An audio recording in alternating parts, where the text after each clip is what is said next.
Today, I have a Christmas story, Christmas Trolls by Jan Brett.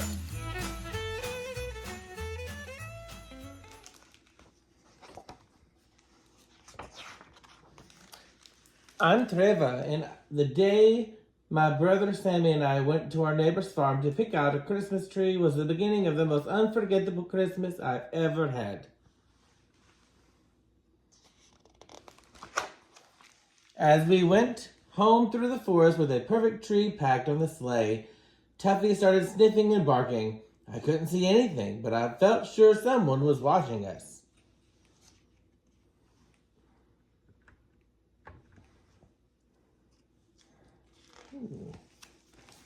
When we arrived home, we forgot all about the forest. Mom and Dad had brought out our boxes of ornaments to decorate the tree.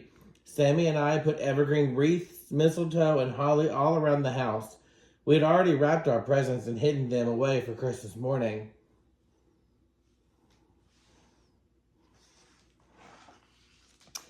Then some of our Christmas decorations started to disappear.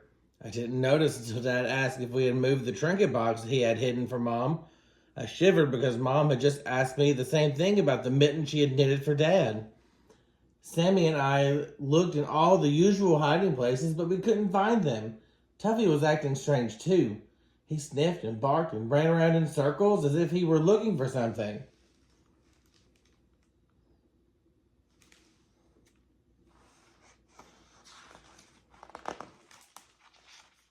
Then, a few days before Christmas, the treetop angel was gone. What would be next? I started carrying my favorite red horse everywhere. Early the next morning, when I went to feed Arnie, I saw something flying across the snow. It was our Christmas pudding.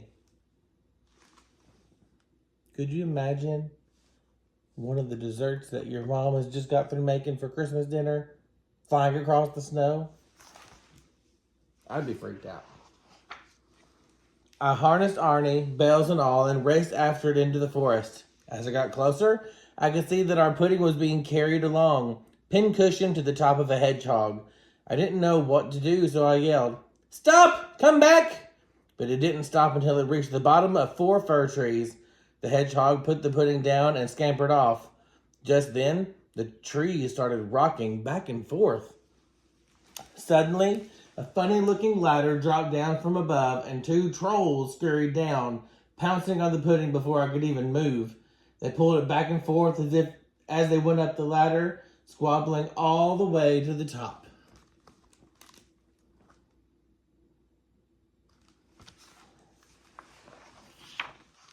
I climbed right up after them and looked inside. There on the floor of their troll house were all of our Christmas things in a heap. The trolls were grabbing at them, each one wanting what the other one had.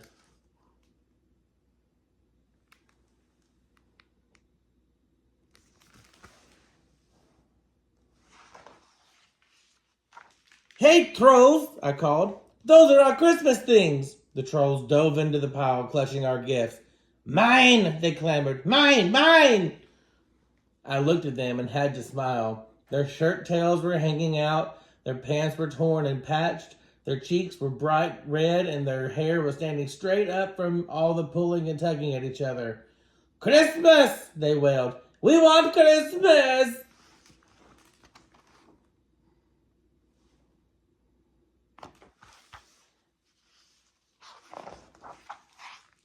You want Christmas?" I asked, puzzled. "Yes," they shouted. "Give us Christmas!" "Well, you can't just take Christmas," I said. The trolls looked surprised. They squeaked. They gulped. They shuffled their feet. "We want Christmas," they said, sounding miserable.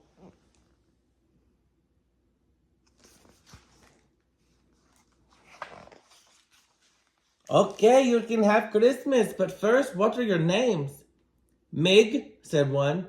"Tig," said the other. I looked around their messy hut. "Mig, Tig, let's begin by getting your house ready for Christmas." I started to straighten up and put things away, and they began to help. "Nice," I said when we had finished.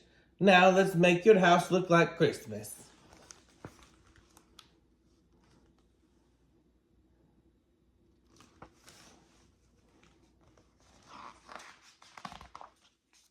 We went outside and gathered evergreens, berries, and pine cones. Now we need a Christmas tree, I told them. That's easy. You live in the trees, so you can have 4 trees instead of 1, if you want to. Christmas trees! They shouted, jumping up and down, and we decorated each of the trees that held up the troll house.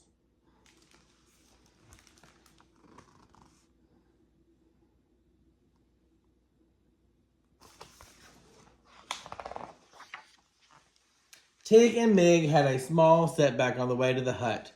I knew I had some more explaining to do. When I first got here, you were snatching things for yourself and acting really grumpy. Try playing together and having fun. Fun? They asked. I showed them how to jump rope. I told them how much I liked their tail knots and earrings. They smiled shyly and started tucking in their shirt tails. Nice hair. Pretty belt, they said, grinning at me. And they taught me a little troll dance. They were catching on.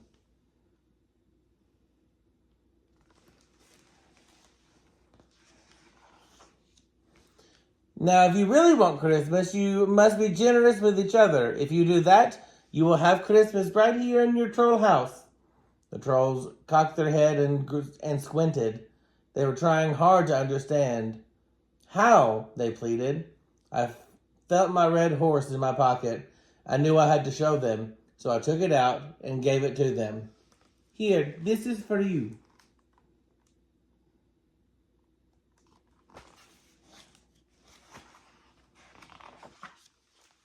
The trolls squealed and jumped up and down with glee.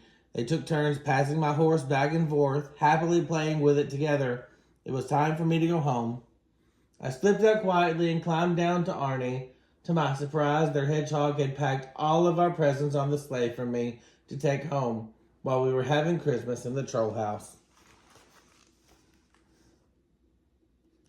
Took quite a bit of things from them, it looks like.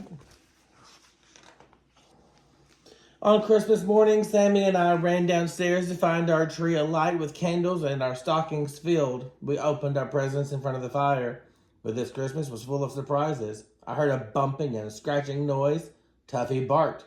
I listened and followed the sounds. Outside on the doorstep was a Christmas present. I wonder what it could be.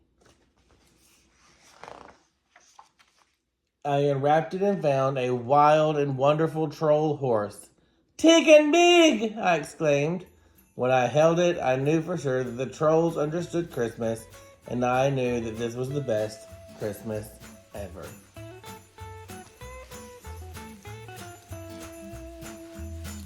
That's right, the Christmas trolls. Thanks for reading with me.